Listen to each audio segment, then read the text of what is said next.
Hey everyone, welcome back to Prime Comments. We have not had a Prime Comments in almost 1 whole month. I do apologize for that. There was some reorganizing and everything. Now you're seeing the camera's a lot closer to my face for Prime Comments, but that's intentional. This is the way I've always wanted Prime Comments to be. Me and you guys getting close to each other here, getting intimate as I spit some hot fire responses to your guys' comments. We have a slew of them to get to for our first one in a month. They do only come, I think, from 4 videos, but there's a lot of comments we're going to be responding to. So let's just get right into it. And the first comment this week comes from Nintendo responds to Switch's USB-C problem and okays the use of third-party cords and power banks. And the comment comes from Nayan Tamila. Actually, anyone doing any research would see that USB-C has been in existence. People in the USB field have been saying constantly that any cable you use USB-C should have a 56 ohm pull-up resistor to meet standards and keep your devices safe. Nintendo didn't really have a reason to state it before that, because that is what you should have used in the first place with any device, not just the Switch. Nintendo only has reasons to say something of the sort now because of the power and bricking issues. But the thing is that the power issues exist anyways. As an example, they have noted, and it has been noted through testing, that even if you have a USB-C cable that has a 56 ohm resistor in it, you should not be using it to power the dock because it doesn't give proper power draw to the Switch, which overdraws that cord by 300%. So Nintendo knew all this stuff before the Switch came out, so it's not just that they have to say it now because of all the bricking issues. They would have found this out in basic testing. And you could say, well, they don't test third-party products. Come on. We're talking about Anchor. We're talking about USB-C standard cables people get off Amazon. Nintendo's not even doing the bare-bones basic test to see if their system can survive those cables, especially if they're using it with a dock. Then I don't know what you're telling you. Now, like, for those wondering, you can buy basically any USB-C cable as long as it is a 56k ohm resistor in it. But the thing is you can't power your dock. So you can use it to charge your Switch in portable mode. You can use it with a power bank. You can play while it's plugged in, but you do not use it with the dock at all. Don't even bother. There's not enough power draw from the wall for it. The Switch will overdraw it and it'll fry stuff. It's just not... this is the thing. Like, Nintendo should have been found out before the Switch came out. So we shouldn't have had to wait a year to finally get a response. So it is what it is. Moving on. The second comment we're going to talk to today comes from that there is a working Switch emulator that can boot retail games. We're actually going to be doing 2 comments from this one. The first comment we're talking about comes from Gimpy the Spaceman. He says, yeah, no, not watching this video. Just here to say that 1, stop spreading this information about current gen emulators. It's wrong and takes money from the pockets that deserve it. Old console emulators are fine because they no longer profit from it. And 2, using a Nintendo Switch emulator defeats the whole point of getting a Switch in the first place. If I wanted to play on my computer and sit around, I'd do that. But the Switch legitimately changes the way I can play. Joy-Con in each hand, using the grip, tabletop mode on my TV, handheld mode, ... All I could say to that is really 2 things. For starters, to your first comment, when you say old console emulators are fine because they no longer profit from it, yes, they do. Have you heard of the NES Classic Edition? Have you heard of the SNES Classic Edition? Have you heard of the Wii, the Wii VC shop, the virtual console? That's on Wii, 3DS, Wii U, and hopefully eventually Switch. Have you heard of the PlayStation services and the Xbox services that give you classic games to rebuy and repurchase? So yes, they still do profit from those games. That's the problem when we talk about emulation. When anyone takes a stance that emulation of current generation games are wrong, but if it's old generation, it's fine because they don't make money off it anymore. When they still do, they are still selling those classic games to this day. Like, still reselling and repackaging them. So, no, that argument already falls flat on its face. You're either for emulators or you're against emulators. You can't really have this either-or situation where I'm for them for old consoles but against them for new consoles. Like, no, you're either for or against. You can't really just say one's good and one's not, right? Like, that's not how it works. Now, within that realm, you can say it's okay to use it in this situation, not in this situation. As an example, if you bought the game and you think it's okay to use a ramen emulator, then fine. If they didn't buy the game and you think that's wrong, fine. Like, there could be little situations like that, but it can't be this whole blanket. Oh, if it's old systems, no, but new systems, or if it's old systems, yes, you can. New systems, no. Like, that's just a personal preference at that point. They are still making oodles and oodles of profit off these old games. Heck, I just bought one of their arcade games from the 80s, okay, on my Switch. So, like, they are still repackaging and reselling these games. And just addressing your second point, where you said using the Switch emulator defeats the whole point of getting a Switch in the first place. You don't understand why people get emulators in the first place, then, do you? Outside of some of the, the piracy issues and blah, blah, blah, people want to do it on their PC so they can do things with it the Switch can't. The Switch is not playing these games in 4K. The Switch doesn't have Breath of the Wild at 60 FPS. The Switch doesn't allow modding, custom mods to be added, and skin packs, and texture packs, and user-created, content and stuff like that. The sharing of saves, right now you can't even, back up your saves. So there's that. Like, there's a lot of things that you can do right now on PC that you can't do with Switch. So as much as you say it defeats the purpose of the Switch, you're defeating the purpose of emulation by arguing that any of that actually matters for emulation. People don't want to emulate Switch games to get the same experience they already get on Switch, unless they're obviously pirating. They are doing it to do things that you can't do with Switch. There are so many people excited to play all Nintendo games from Switch at 4K, all of them at 60 plus FPS. All of them with high-res textures and modifications and all these little tweaks here and there. Like, people are excited about that. You don't have to be excited about it. You can be against that. But that's the thing. Like, there was a lot of comments overall about this story where people said maybe I shouldn't be reporting on it. Like, you kind of sit here like, I'm not even going to watch the video. As if clicking on the video and going down in the comments it does anything other than show support for it. You're interacting with the video, which is going to show you more videos related to Switch hacking and mods. So, like, if you don't like that video, you shouldn't even click on it in the first place. But that's neither here nor there. The point I'm making here is that we're having conversations about this, right? Like, you mentioned you're not watching this video. Yeah, no. You just came here to say that stop spreading this information on current-gen emulators. It's wrong.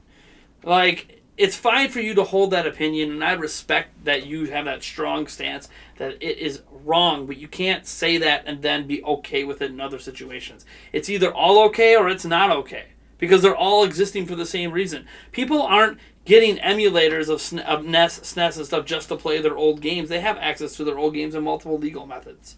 Okay, so like so it's okay to steal, say, Secret of Mana on the SNES when you can buy it legit, like on the Super NES Classic Edition, or on the 3DS or Wii U. I think the Wii U one's shut down now. Like, so it's okay to buy it, right? To get it illegally because they made all their money back then, even though they're still repackaging the game. It just doesn't make any sense to me. That argument just falls flat on its face. I understand your sentiment initially, but then you kind of self-defeated it.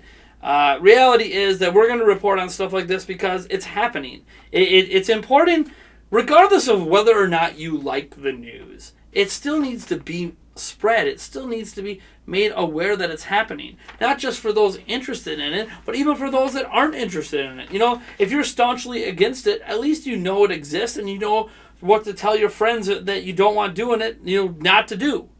It's one of those things where the news is the news, regardless if you like it. My opinion on it aside, the news is the news. So you could not like the news, but we're going to report on it if it's happening because it is a big deal that this is happening. Either it's a big deal because you'd hate that it's happening, or it's a big deal for people who love that it's happening. Either way, it's a big deal.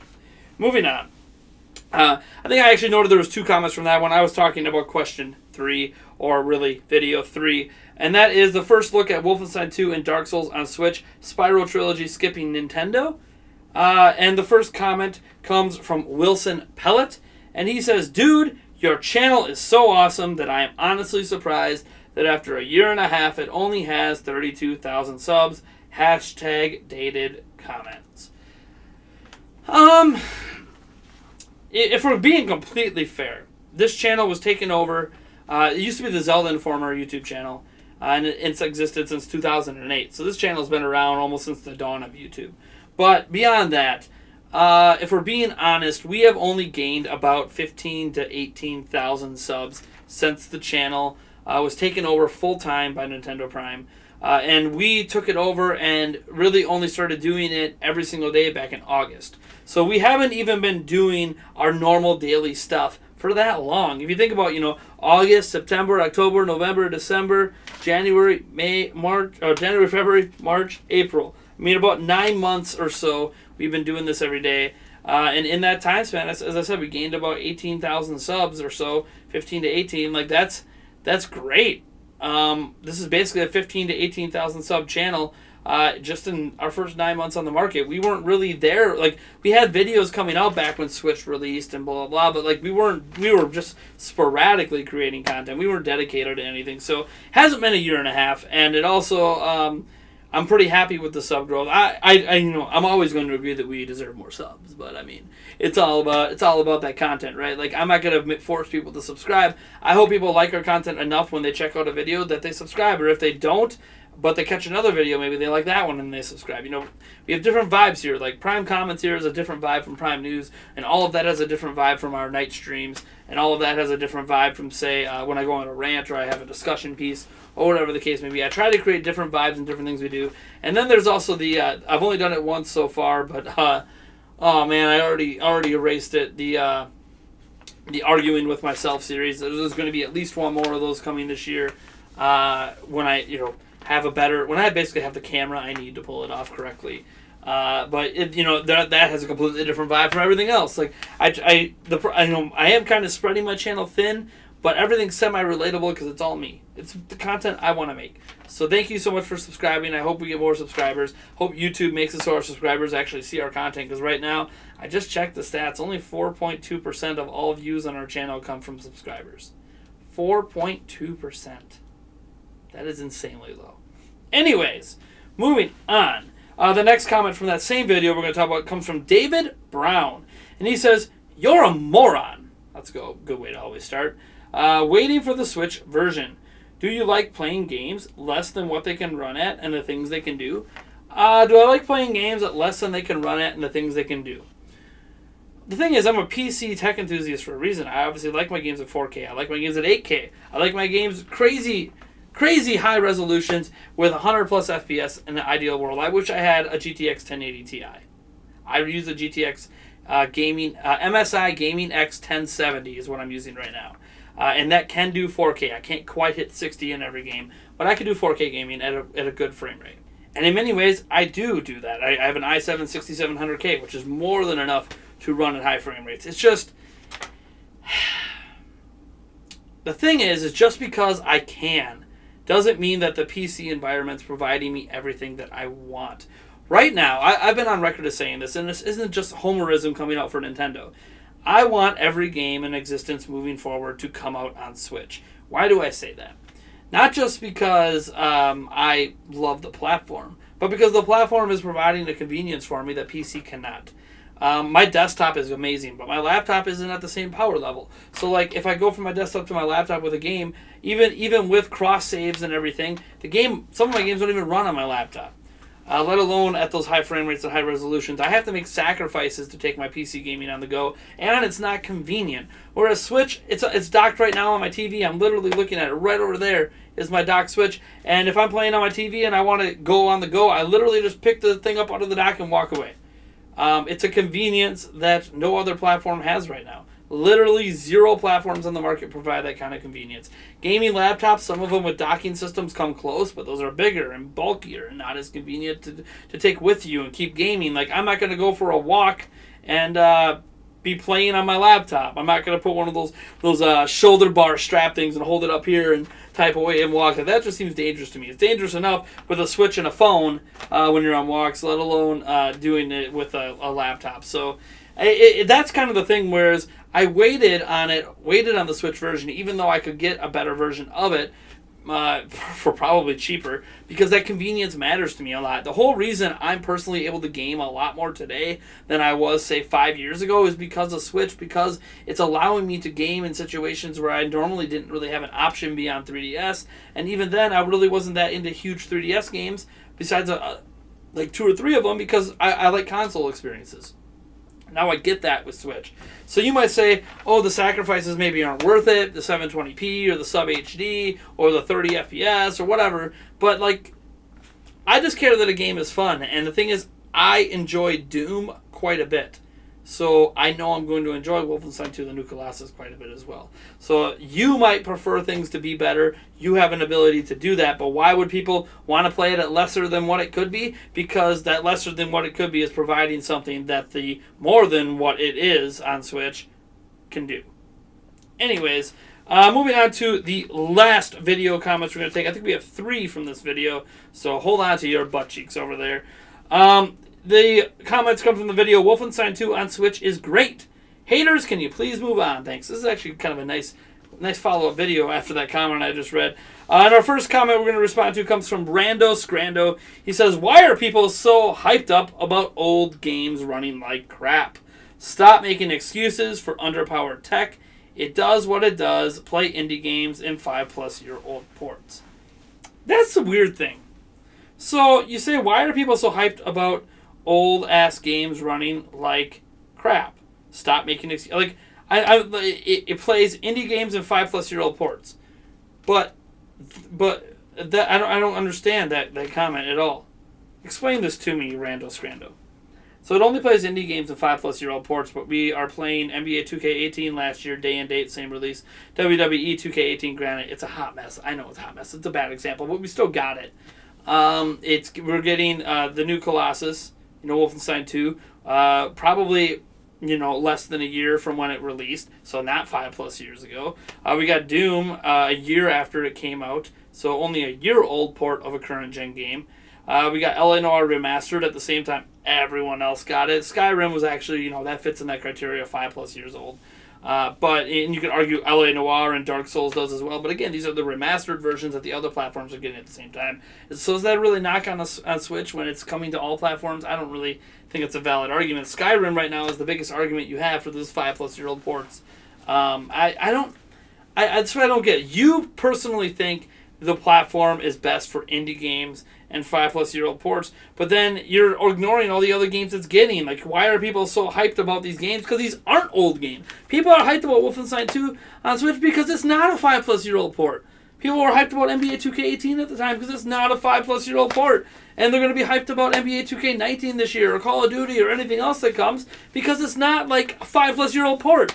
Like, people are getting hyped because we're getting current generation games on a platform that many thought could never handle them at all. Like, when you talk about, even for detractors that think this looks like crap and shouldn't even be on the platform, whatever the case may be, that's fine. They don't have to buy it on the platform. But there's plenty of people that are going to be like, look, this game looks pretty great considering the hardware, and this is a current generation game you could take anywhere. Why the heck not? People are more than welcome to be excited about that, and I feel like we're about to get slammed with third-party announcements for Switch, AAA third-party announcements at E3. Ark Survival Evolved, we also know is coming. That's another one that kind of borders that B tier to AAA tier of games. Yeah, it's not a 5+-year-old port, so you might get old ports on Switch, but we're looking at year-old. Not a lot of 5+-year-old. But it is what it is. You guys let me know what you think about that comment and my response below. The next comment on that video we're actually going to talk about is a weird one. Stork the Bird, love the name, says, walks are not necessarily beneficial for your health.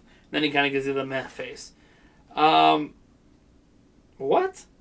Obviously, there's extenuating circumstances for specific health conditions or ages or whatever, where like going on a walk could be damaging. You could break a knee, you could crumble, you might not be able to walk. Maybe it's gets your heart rate too high because you have high blood pressure. Whatever the case may be, like there's obviously extenuating health circumstances, but in general, like 99.9% of doctors suggest that everyone go on a walk for at least 30 minutes a day every day of their life, because that 30-minute walk does so much for your health, no matter what pace you're walking at. Obviously, the faster the pace, the better for your health. But no matter what pace you're walking at, that 30 minutes is good, especially in a world where, like, look at what I do at Nintendo Prime. I am sitting down right now. I don't know if you could tell in the video. I am sitting down looking at this camera. When I do Prime News, I'm sitting down. When I'm editing videos, I'm sitting down. Basically, when I'm doing any sort of work for Nintendo Prime, I am sitting down. When I'm with my kids, I'm even sitting down sometimes. It's one of those things where we as adults sit down probably more than ever. And it's even more important for us to get the 30 minutes in a day of walking because it gets our blood flowing well. And I even wrote down a few health benefits that are proven by going on a walk. First off, it improves your mood just by being active. If you're someone who's not very active, but you at least go on a walk, it does actually improve your mood, get you that fresh air, especially if you get outside. You can get that sunlight, that natural sunlight, which actually helps with SAD syndrome. It's just a lot of... It's a lot of benefits just in that way in terms of your general attitude. And when you have a general attitude improvement, you generally see health improvements as well, because when you personally are feeling good up here, it sends signals to the rest of your body to start feeling good elsewhere and even maybe fight off certain ailments that you might have. Another example is it says walking regularly 30 minutes a day can actually reduce belly fat, believe it or not, even if you're not losing weight. So the reason you're not losing weight is because you're actually building up more muscle in your leg as you're walking, but you could still be reducing belly fat along the way. So your pants might not fit perfectly if you keep doing 30 minutes a day of walking. That's a health benefit. That's good for you. You're getting in a slightly better shape while reducing belly fat, and especially in the United States where, a lot of us are way more than we probably should. And then beyond that, it actually slashes the risk for several different chronic diseases. Lowering the risk of that's kind of the biggest health benefit right there. Is that the literal health benefit is that for certain chronic diseases, it massively, we're talking like a 50% less chance to get them if you just walk 30 minutes a day every day of your life. So and a lot of us might get that 30 minutes in anyways. Like if you're in college, high school, or whatever, just walking around campus or walking between classes, you might end up getting 30 minutes a day. And anyways, a lot of people usually get their 30 minutes a day. And like my phone lets me know I have a step counter that equals out to about 30 minutes worth of steps for my strides on it. I hit it like on most days, but there are some days I don't hit it. And I should be going out on a walk, and I should be exceeding that step limit if I'm being honest, especially since I am losing weight. Or working towards losing weight. So it's one of those things where, yes, there's extenuating circumstances where going for a walk could be bad for you. But in 99.9% of cases, it's not bad for you. Going for a walk is almost always healthy. So I don't know what you're talking about. I guess the only time might be like if you're in the middle of Hong Kong or something and the smog is really bad, maybe you shouldn't be going outside for a walk, but then you can walk on a treadmill or something inside where the air might be cleaner. So I don't know what to tell you, man. I literally think you're trolling, but then I don't view you as a troll, so I don't understand this comment. If anyone else is siding with Stork the Bird, let me know down in the comments below. I swear that wasn't like a purposeful mix-up of words. I don't know. It sounds like a troll comment, but I don't think it is. And this last one we're going to respond to comes from Zoltor. As always, Zoltor is very passionate in his responses. So I'm going to let you know right now, Zoltor, I'm probably going to be passionate in responding to you in kind. I think you'll appreciate it because you seem to be a very passionate person. And they said, Nintendo Prime, sigh, I thought you were smarter than that. Don't know you. It's not about what your eyes see. It's about some pointless BS. Scumbag drama creator Digital Foundry says, no matter how meager the differences are, it'll be blown up tenfold. Once those crap post lords make a video, all the haters will be claiming vindication because of a difference you can't even tell exists when playing the game. So, I've actually, this isn't just on you, Zoltor. I've noticed a lot of comments since this footage came out about people saying, oh, when Digital Foundry releases like a lot of Nintendo fans getting mad at Digital Foundry or something. I'm going to do something I didn't think I was ever going to need to do, and I'm going to defend Digital Foundry. And it feels weird saying that because they did have a screw-up recently where they didn't have something quite right in their analysis, and it screwed some things up. It got a developer mad, and they apologized and redid the video. But like, the mistakes happen. I'm a content creator. I make mistakes. You guys remember last week when I was saying OHM resistor? Huh? Oh yeah, how are those 56K OHM resistors doing for you? Obviously, it's ohm. I knew it was ohm. For some reason, I just wasn't connecting the dots when looking at it because I don't see the word ohm a lot because I don't actually do a lot of, analysis and research into power delivery stuff and resistors and all that because I don't need to. It's not really relevant usually for what I'm talking about except in that specific case. I know what ohms are. I dealt with it when I was in college. Anyways, the thing is that people make mistakes. And Digital Foundry made a mistake, and that sucks. And they've probably made other mistakes as well. That sucks. I mean, anytime you're dealing with technical analysis, there's a chance you can get things wrong. If you ever watch tech tubers like Linus Tech Tips and Jay's 2 Cents and Bitwit and blah, blah, blah, blah, blah, they make mistakes too sometimes. It's okay. Mistakes are just part of human nature. We don't intend to ever make them on purpose, but they happen. Now, you're not really talking about mistakes in the analysis, though, more so than you, Zoltar, and others are focused on the fact that, oh my gosh, it is law, screw Digital Foundry. But like, here's the deal. Digital Foundry, for those who don't know, for those who aren't aware, they praised the hell out of Doom on Switch. They, like every video they ever made about Doom on Switch, all tech analysis and comparisons, everything they said was how impressed they were with the game on Switch. But we're going to chastise Digital Foundry for the way the people who watched the video reacted.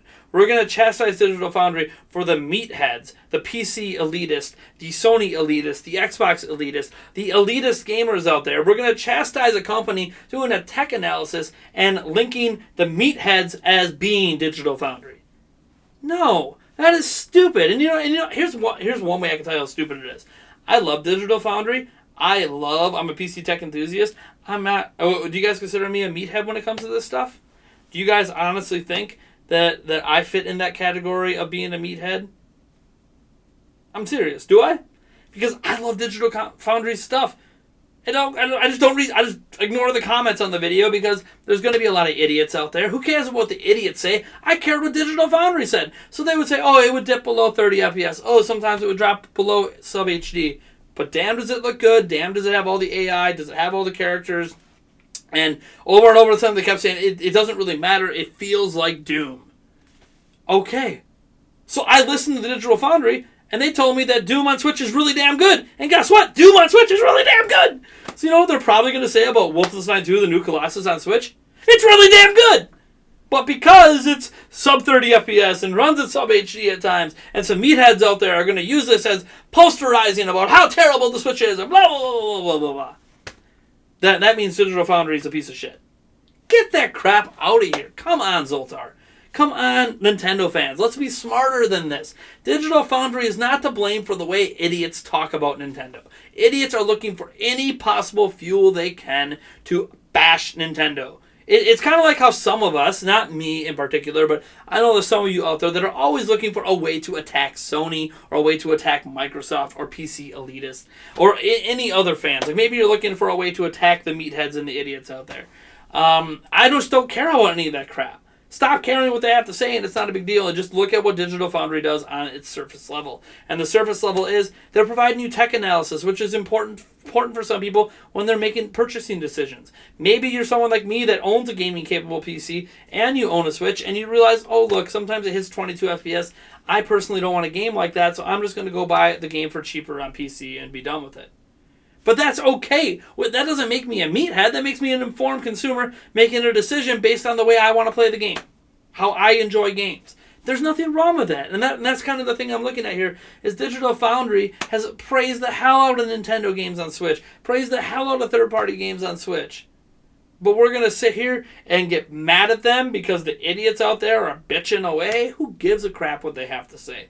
Seriously. It's not worth your time worrying about what they have to say. Look at what Digital Foundry themselves are saying if you are someone who actually cares about tech analysis information, and then listen to their opinions on it, because they're the ones doing the technical analysis. So if they do the technical analysis and they say, but look guys, this feels and plays like Doom, this is amazing, we love it. It's like, that's their actual opinion. That's Digital Foundry. Not the people saying, oh god, it runs at sub HD, sub 30 FPS shouldn't ever be on the platform. But yet, the people who did the tech analysis say, despite these shortcomings, it's amazing. Like, come on. Get your head out of the sand, man. Live out here in the open, fresh air, although I'm inside, so I guess there's no fresh air here. But you know what I'm saying. I mean, I got a window open up there. There's some fresh air coming in. Oh, man. Got me heated here at the end of Prime Comments. You know how it is. Much love, Zoltar. I hope you enjoy that little bit of the impassioned defense of Digital Foundry, because I feel like they've been coming under a lot of fire from Nintendo fans lately for really no fault of their own. Digital Foundry does an excellent job. No, they're not the be-all, end-all law, and they make mistakes, and you should rely on multiple places to get your technical information.